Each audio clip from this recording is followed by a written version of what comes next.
2.2 kW olan sürücümüzü değişimini yapacağız. Burada da kontrolcümüz Gemarti eksen kontrolür. Burada 3 eksen servo sürücülerimiz.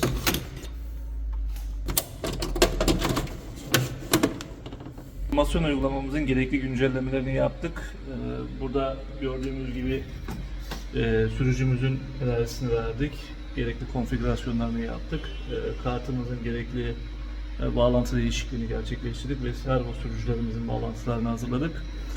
Tek yapmamız gereken parametrik ayarlarımızı güncellemek ve ardından sistemimize start vermek kaldı. Son güncelleme olarak parametrik ayarlarımızdan motor hat devrimimizi 18.000 devre ayarladık.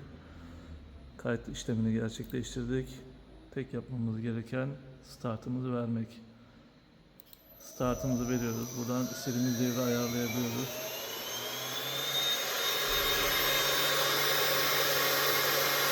Motorumuz